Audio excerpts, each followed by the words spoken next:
chapter. We are going to learn your chapter number 4, business writing. Business writing તો કે આ ચેપ્ટરમાં તમારે શું લર્ન કરવાનું છે તો કે આ ચેપ્ટરમાં તમારે tips for preparing a resume or curriculum વિટાઈ એટલે કે સીવી બરાબર એના માટે તમારે કઈ રીતે પ્રિપેર કરવું જોઈએ, એનું ફોર્મેટ શું હોય છે, કેવી રીતે હોય છે, એના માટેની ટિપ્સ આપેલી છે અને એના ફોર્મેટ્સ આપેલા છે. Let us see. First, curriculum vitae CV or resume. A curriculum vitae is a summary of the candidate's qualification and experience, whereas a resume is an 1 or 2 page summary of skills, accomplishments and education. A good resume aims at capturing the attention of the reader. CV is more or less generalized in nature. On the other hand, a resume can be tailor-made for a company and the job that an individual wishes to apply for.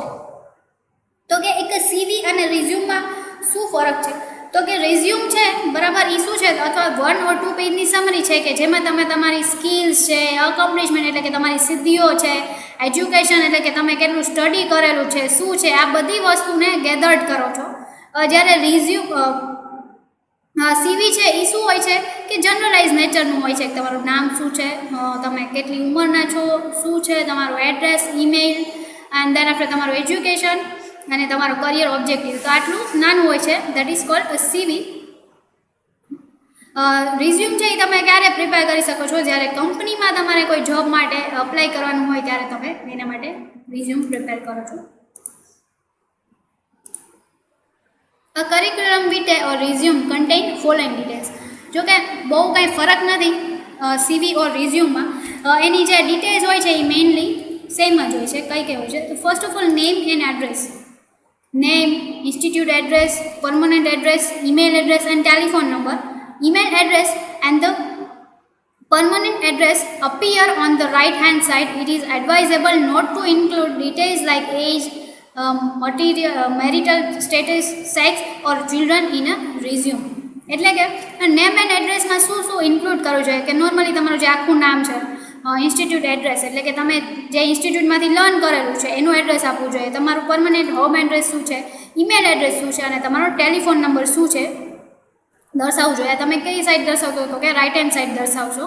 અને તમારે શું વસ્તુ ન include કરવી જોઈએ તો કે તમારી એજ છે, મેરિટલ સ્ટેટસ છે, સેક્સ ઓર ચિલ્ડ્રન, આ બધી વસ્તુ છે એ તમારે ઇન્ક્લુડ ના કરવી જોઈએ. Next is career objective or goal. The career objective or goal should be directly related to the job for which you are applying. એટલે કે કરિયર ઓબ્જેક્ટિવ ઓર ગોલ એવો હોવો જોઈએ કે તમે જે પોસ્ટ માટે અપ્લાય કરો છો બરાબર એ પોસ્ટમાં તમારો શું ગોલ છે, તમારે કેવી રીતે કરવાનો છે એ તમારે કરિયર ઓબ્જેક્ટિવ ઇન શોર્ટ તમારું શું છે એ દર્શાવવું જોઈએ. સે for example, to become a research scholar in the area of corporate communication with a multinational company which requires skills in media planning. It means કે તમારે શેમાં જવામાં ઇન્ટરેસ્ટ છે તો કે મીડિયા પ્લાનિંગમાં જવામાં ઇન્ટરેસ્ટ છે. તમે આમાં શું દર્શાવશો તો કે આવી રીતે રિસર્ચ નહીં કરી શકે એમાં. તો આ તમારું એક એક્ઝામ્પલ છે કરિયર ઓબ્જેક્ટિવ તમારે કઈ રીતે દર્શાવવું જોઈએ. Next is educational or professional qualification. This is the most important part of a resume. This part gives details regarding educational and professional qualification of the candidate. You should mention details like name of the institute, year of passing, mark or percentage obtained, etc.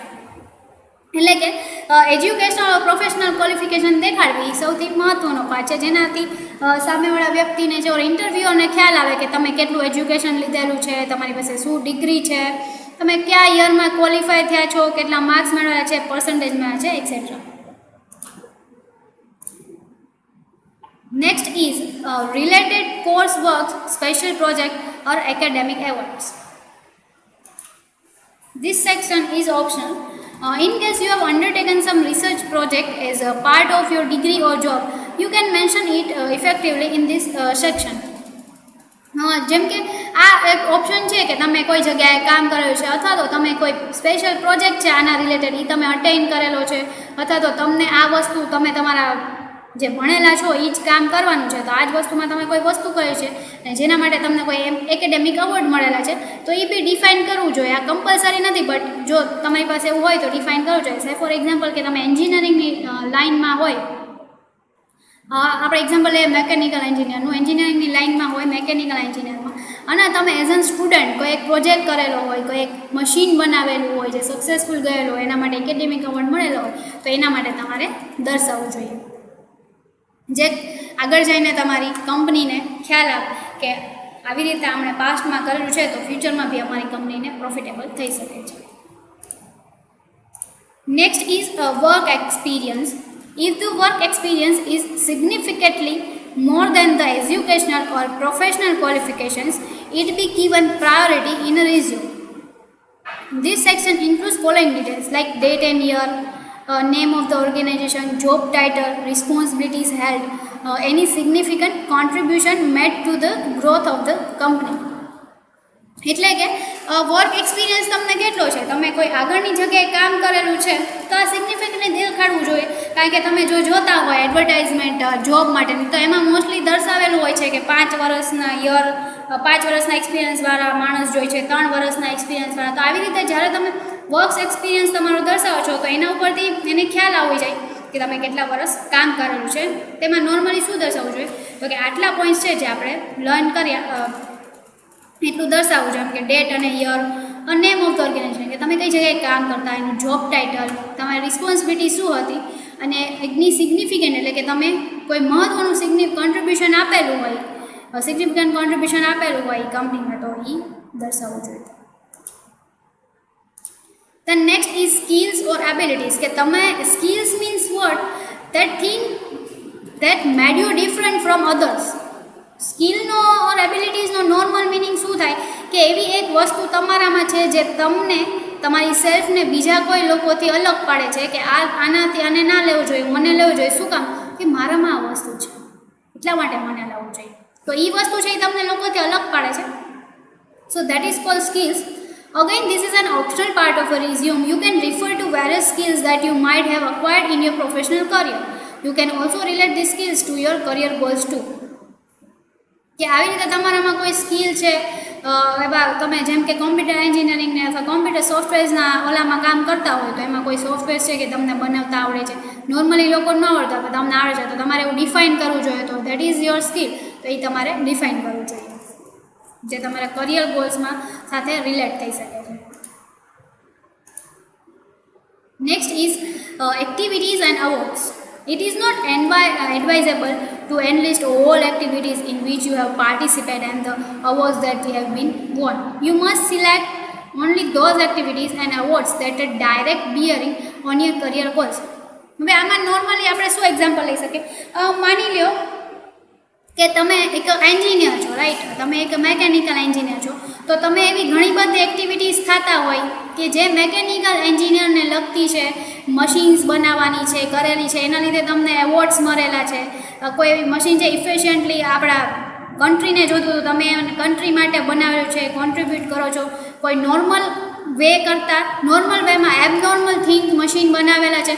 તો આની જે activities છે અને એના માટે awards મળેલા છે, તો તમે જો મેકેનિકલ એન્જિનિયરની જોબ માટે અપ્લાય કરો છો તો ત્યાં બધી એક્ટિવિટીઝ અને એવોર્ડ તમારે શોન કરવા જોઈએ.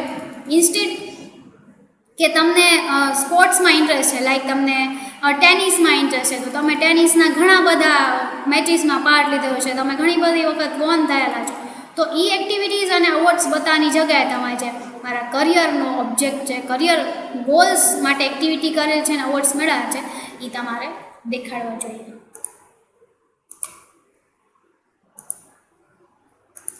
Here it is a format of CV or resume કે નોર્મલી આનું ફોર્મેટ કેવું હોય છે તો કે સૌથી પહેલાં શું આવે તો કે તમારું નામ આવે છે, then after date of birth, then after permanent address, email address, contact number,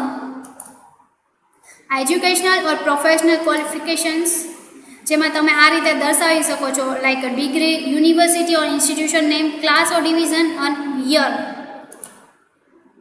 extra curriculum activities and project undertaken, work experience, skills or abilities, activities and awards. તો આપણે આ રીતે જોયું તો કે તમારે આવા ટાઈપનું specimen of CV or resume means what, તો કે ફોર્મેટ હોય, એક્ઝામ્પલ હોય, એને શું કહેવામાં આવે છે, સ્પેસિમેન કહી શકાય. તો આવી રીતે આ સિક્વન્સમાં નોર્મલી તમારે તમારું જે રિઝ્યુમ ઓર સીવી છે એ પ્રિપેર કરવું જોઈએ. Next, drafting notice and agenda. કે હવે તમારે નોટિસ એન્ડ એજન્ડા કઈ રીતે ડ્રાફ્ટ કરવા જોઈએ. So first of all, what is notice? So usually the rules of procedure of every organization clearly state the notice period required for calling a meeting, both general body meetings and meetings of smaller groups such as governing body, executive committees, finance committees, etc. કે notice usually શું હોય છે, તો કે rule of procedures, એટલે કે એ એક ટાઈપની પ્રોસિજર છે કે જેમાં તમે તમારા બધા રૂલ કહો છો, બધા મીટિંગ અથવા તો બધા રૂલ કહેવા માટે કોઈ વસ્તુ સ્પેસિફિકલી એક ગ્રુપને કહેવા માટે અથવા તો એકથી વધુ વ્યક્તિઓને કહેવા માટે જે બધાને જનરલી જ કહેવાનું છે એ કહેવા માટે તમે જે વસ્તુ અથવા સંદેશો પાઠવો છો એને શું કહેવાય છે, notice. The notice must be sent to all those who have a right to attend, that is, to all members in the case of a general body meetings and to all members of group committees. Group like committees, board of directors, etc. in the case of a group meeting. તો કે notice કોને કોને હવે મળવી જોઈએ, કે notice એ દરેક વ્યક્તિને મળવી જોઈએ કે જેને એ નોટિસ મેળવવાનો રાઇટ છે, અને બધા મેમ્બર્સને મળવી જોઈએ, અને બધા મેમ્બર કોઈ ગ્રુપ છે તો એના બધા મેમ્બર્સને મળવી જોઈએ જે લોકોને એ મીટિંગમાં એ અથવા એ લોકોને રાઇટ છે અથવા તો એ લોકોને જરૂર છે આ વસ્તુ જાણવા માટેની જે તમે એ મીટિંગમાં કહેવાના છો. Then next is agenda. So what is agenda? Agenda is an official list of things to be done or dealt with at a past meeting. It is drawn up by the secretary in consultation with the chairman.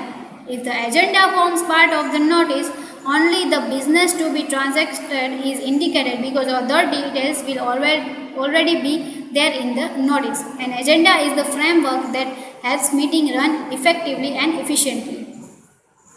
તો કે agenda શું છે, તો કે agenda છે એ એક ટાઈપનું list છે કે તમે શું કરવાના છો, બરાબર, તમારે શું કરવાનું છે આગળ જઈને, અને તમે એ મિટિંગમાં કઈ કઈ વસ્તુ ડિસ્કસ કરવાના છો, દેન આફ્ટર શું કરવાનું છે એનું એક લિસ્ટ છે.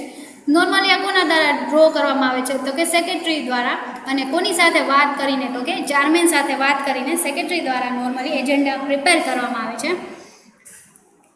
જો એજન્ડા છે એ નોટિસનો પાર્ટ હોય તો તમારે એજન્ડામાં શું દર્શાવવાનું હોય, તો કે ખાલી વસ્તુ છે કઈ કઈ ડિટેલ્સ છે એ બધી જ તમારે એજન્ડામાં દર્શાવવાની છે, કારણ કે બીજી વસ્તુ છે શું કામ શેના માટે શું એ બધું નોટિસમાં છે, અને મેઇન પોઈન્ટ ટુ પોઈન્ટ તમારે મિટિંગમાં શું કરવાનું છે એ નોટિસમાં આવી જાય. હવે એજન્ડામાં શું આવશે, તો કે મિટિંગમાં કયા પોઈન્ટ કવર થવાના છે એ બધું તમારે એજન્ડામાં આવી જશે. Then it is a step-by-step outline of the topics to be covered at the meeting. The exam may be the main event. Without studying, you will fail. The same with meetings. If you have no clear goals and are not prepared, the meeting will turn out to be a waste of time. એટલે કે જ્યારે તમે agenda prepare કરો છો તો એ step by step હોવા જોઈએ, એની આઉટલાઇન્સ છે, તમારા ટોપિક્સ છે એની આઉટલાઇનના પરફેક્ટ કવર થવા જોઈએ. સે ફોર એક્ઝામ્પલ કે જે તમારે આપણે એક્ઝામ્પલ લઈએ તો કે અમારી એક્ઝામ છે એ મેઇન ઇવેન્ટ છે, બરાબર, તમે જો સ્ટડી કર્યા વગર જશો તો તમે એમાં ડેફિનેટલી ફેલ થશો. એવી જ રીતે મિટિંગ્સમાંથી છે, જો મિટિંગનો છે તમારો ક્લિયર ઓબ્જેક્ટ શું છે, તમે શું કહેવા માંગો છો એ ક્લિયર નહીં હોય તો મિટિંગ બોલાવેલી છે, આટલા બધા લોકોને બોલાવે છે, એ બધું શું થઈ જશે, તો કે વેસ્ટ ઓફ ટાઈમ. નોર્મલી એજન્ડામાં શું કવર થવું જોઈએ, તો કે it contains name of the organisation or group, the date of circulation, the day, date, time and place of meeting, the programs of business to be transacted, the background papers or information if any, and the signature of the secretary.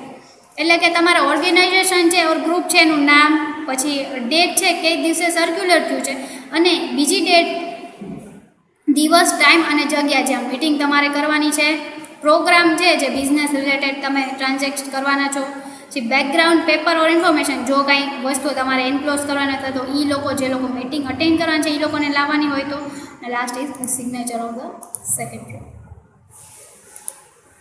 Now there is one a specimen of a notice એટલે કે exam format છે નોટિસનું કે normally notice કેવી હોય છે. So here Viha cement industries limited registered office number 40 Kalawad road Rajkot 360005. So આવી રીતે સૌથી પહેલાં તમે જ્યારે નોટિસ પ્રિપેર કરો છો બરાબર, તો ઉપર તમારે ઓર્ગેનાઇઝેશનનું નામ છે એ દર્શાવવાનું હોય છે. એટલે કે અહીંયા છે અત્યારે કોનું છે તો કે Vihar cement industries private limited છે એનું નામ છે. તો તમે સૌથી પહેલાં ઓર્ગેનાઇઝેશનનું નામ દર્શાવી દીધું છે, અને ધેન આફ્ટર એનું એડ્રેસ છે. Then after right hand side છે એ શું છે તો કે ડેટ છે 18 સપ્ટેમ્બર 2020. ધેન આફ્ટર મિડલમાં તો કે આ વસ્તુ શું છે નોટિસ દર્શાવવાનું છે. એમ notice is hereby given that the second meeting of the board of directors will be held at the registered office of the company 40 Kalawa Road at 3:30 p.m. on Thursday 17th October 2020. બરાબર. તો હવે અહીંયા છે તમારે શું છે notice એવું લખ્યા પછી તમારે સબ્જેક્ટમાં શું તો કે નોટિસ, અને then after main body of the notice is that કે તમે શું નોટિસ કરેલી છે તો કે જે સેકન્ડ મિટિંગ છે બોર્ડ ઓફ ડાયરેક્ટરની એ ક્યારે હેલ્ડ થવાની છે અને ક્યાં થવાની છે તો કે રજિસ્ટર્ડ ઓફિસે હેલ્ડ થવાની છે, અને એ કાલાવર રોડ પર જે છે 3:30 વાગે ગુરુવારના 17 ઓક્ટોબરના હેલ્ડ થવાની છે. Then after signature of the secretary is here we are giving an example of Nevin Sakhya secretary, and then after કોને આપણે આપેલી છે નોટિસ તો કે to member of the board of directors.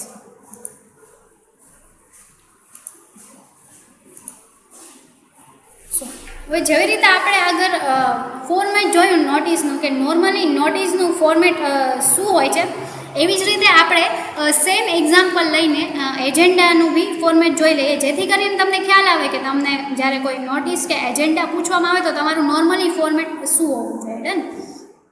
Here again the Viha cement industries limited registered office number 40 Kalawa Road Rajkot 360004 and right hand side date 18 September 2020 કે જે રીતે આપણે ઓર્ગેનાઇઝેશનનું છે એ નામ લીધેલું છે. ધેન આફ્ટર એનું address and right hand side છે બરાબર એ date. Then after agenda for the second meeting of the board of directors to be held at 3:30 p.m. on Thursday 17th October 2020 at 40 Kalawa Road Rajkot. Here is a little bit print mistake. It is here not 2015 but instead of that here there it is 2020. Kalawa Road Rajkot. તો સૌથી પહેલાં agenda શેના માટે છે એમાં શું છે તો કે સેકન્ડ મિટિંગ જે હેડ થવાની છે એમાં શું શું આપણે ડિસ્કસ કરવાનું છે, કઈ વસ્તુ ડિસ્કસ થવાની છે એના માટેનું આપેલું છે. So first of all confirmation of the minutes of the first meeting, કે જે ફર્સ્ટ મિટિંગની જે મિનિટ હતી એટલે કે આ જે મિનિટ્સ હતી એ બધાનું કન્ફર્મેશન માટે. Then second one is confirmation of the appointment of directors, એટલે કે ડાયરેક્ટર અપોઇન્ટ કરવાના છે તો એના કન્ફર્મેશન માટે. Third is appointment of the managing director of the company, એટલે કે મેનેજિંગ ડાયરેક્ટરને અપોઇન્ટ કરવાનું છે. Then after appointment of solicitors, એટલે કે સોલિસિટર્સને અપોઇન્ટ કરવા માટે. Accommodation for the branch office at Allahabad, એટલે કે એના અકોમોડેશન છે એની બ્રાન્ચ કોઈ નવી ખોલવાની હશે ત્યાં અલ્હાબાદમાં, એના માટેની ઇસ્યુ ઓફ પ્રોસ્પેક્ટસ, તો કે પ્રોસ્પેક્ટસ ઇસ્યુ કરવાનો છે. Date for the next meeting, એટલે કે નેક્સ્ટ મિટિંગની ડેટ ફિક્સ કરવા. And any other matter with the permission of the chairman, કે ચેરમેનની પરમિશન સાથે બીજી કોઈ જે મેટર હોય તો એને ડિસ્કસ કરવા માટે. તો સ્પેસિફિકલી આ મિટિંગનું એજન્ડા શું છે, આપણે શું કહીએ ને કે એનું એજન્ડા શું છે, પર્પઝ શું છે, ઓબ્જેક્ટ શું છે, એ તમારા એજન્ડામાં દર્શાવવાનું છે.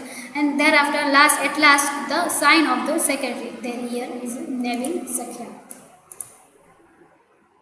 So here we are taking a one example. આ એક્ઝામ્પલ એવું છે કે તમે એમાં છે ને એક જ એક્ઝામ્પલમાં બંને ઇન્ક્લુડ થઈ જશે, that is agenda and notice also. તો બંને વસ્તુ છે બરાબર. આ ઓલરેડી તમારે એક્ઝામમાં પાસ્ટ એક્ઝામિનેશનનો ક્વેશ્ચન છે, જેથી કરીને તમને ખ્યાલ આવે કઈ રીતે પૂછવું જોઈએ ને તમારે કઈ રીતે એ લોકો પૂછે છે અને તમારે કેવી રીતે એમાં શું ઇન્ક્લુડ કરવું જોઈએ કન્ટેન્ટ બરાબર, એ તમને એક્ઝામ્પલ ઉપરથી ખ્યાલ આવે, જેથી કરીને મેં એક્ઝામ્પલ લીધેલું છે. So agenda as a secretary of Tata engineering and locomotive company limited right and notice to mister Aksh Kagda informing him to attend the meeting of the board of directors on 29th September 2020. at the staff headquarters.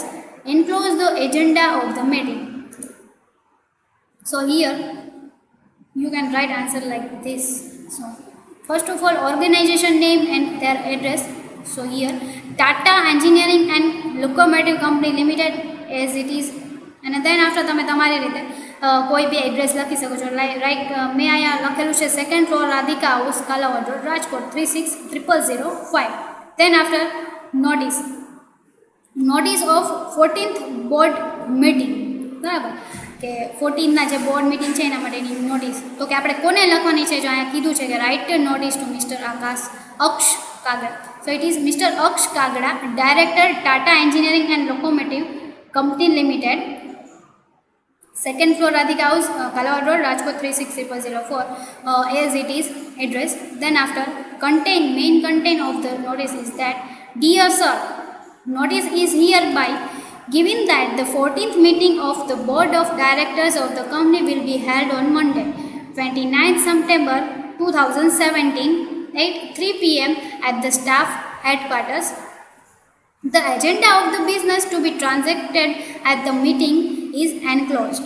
એટલે કે આપણે સૌથી પહેલાં નોટિસમાં જણાવી દીધું કે ક્યારે meeting છે, તો કે 29th સપ્ટેમ્બર મંડેના રોજ કેટલા વાગે મિટિંગ છે, તો કે 3 વાગે. ક્યાં છે, તો કે સ્ટાફ હેડક્વાર્ટર્સમાં છે. દેન આપણે એવું બી જણાવેલું છે અહીંયા કે એજન્ડા છે, જેમ કે આપણે આને કીધું છે કે એન્ક્લોઝમાં તમારે શું દેવાનું છે, તો કે એજન્ડા. સો આમાં તમને બંને વસ્તુ પૂછી લીધી, નોટિસ અને એજન્ડા બંને. So the agenda of the business to be transaction at the meeting is enclosed.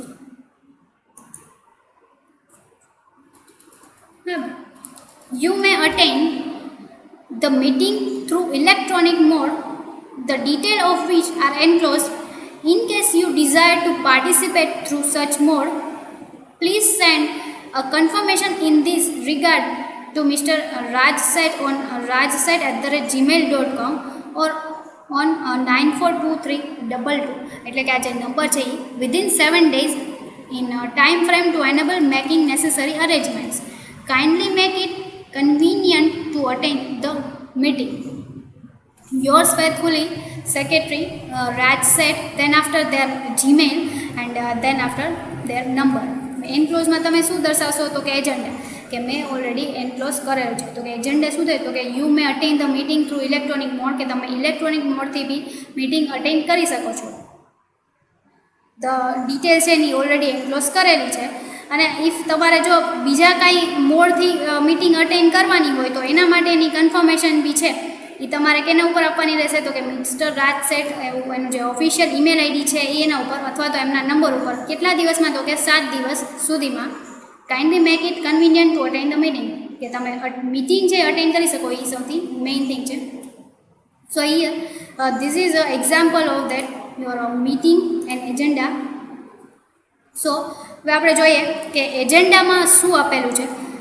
So for the meeting of the board of directors to be held on 9th September 2020 at the company staff headquarter. શું કે સૌથી પહેલાં આપણે હેડિંગમાં લીધું, આ શું છે, તો કે એજન્ડા. હવે એન્ક્લોઝ કરેલો છે, તો એના એન્ક્લોઝમાં એજન્ડામાં શું આપેલું છે આપણે લર્ન કરી રહ્યા છે. સો શું આપેલું છે, તો કે confirmation of the minutes of the last meeting held on 3rd June 2020. કે સૌથી પહેલાં તો લાસ્ટ મિનિટ્સ જે હતી confirmation, meeting 3rd June held થઈ હતી એનું કન્ફર્મેશન આપવા. Matter arising out of the minutes, કે શું મેટર અરાઇઝ થઈ છે. Placing an order for replacement for old and outdated machine of the vulcanising plant, બરાબર.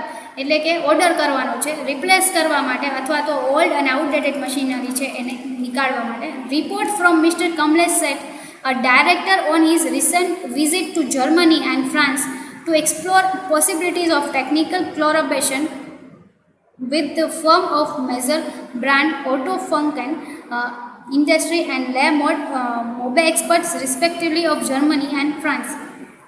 કે આપણે કોમના પાસેથી રિપોર્ટ લાવવાનો છે, તો કે મિસ્ટર કમલેશ જે ડાયરેક્ટર છે કંપનીના, બરાબર, ની પાસેથી કે એમણે રિસન્ટ વિઝિટ કરેલી હતી જર્મની અને ફ્રાન્સ સાથે, કે આપણી પોસિબિલિટીઝ છે જે ટેકનિકલ કોલેબોરેશન છે જર્મની અને ફ્રાન્સ સાથે કરવા માટે વિઝિટ લીધેલી હતી, તો ત્યાં શું થયું હતું, કઈ રીતે, તો એના માટેનો રિપોર્ટ બી લેવાનો છે. Then after proposal to appoint purchasing agents at Nevada USA, એટલે કે તમારે નવા પર્ચેસિંગ એજન્ટ છે એને અપોઇન્ટ કરવાનું છે એના માટેનું પ્રપોઝલ મૂકવાનું છે.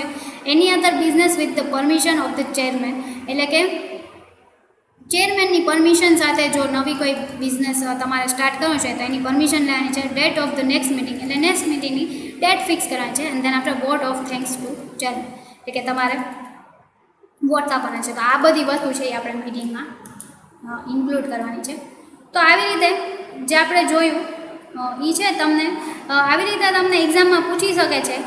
એક જ ક્વેશ્ચનમાં જો એ લોકોને કરવું હોય કે તમે દર્શાવો કે એજન્ડા અને મિટિંગ કઈ રીતે હોય છે, કઈ રીતે હોવું જોઈએ, તો આ રીતે છે એ તમારે એને રિપ્રેઝેન્ટ કરવાનું હોય છે, જે મેં તમને એક એક્ઝામ્પલમાં સમજાવી દીધું છે. અને આગળ ઓલરેડી જો તમને અલગ અલગ પૂછે બરાબર, તો એના માટે મેં તમને ઓલરેડી એના ફોર્મેટ આપેલા જ છે, કઈ રીતે તમારે નોટિસ પ્રિપેર કરવાની હોય and then after agenda prepare કરવાનું હોય. So here your chapter is over.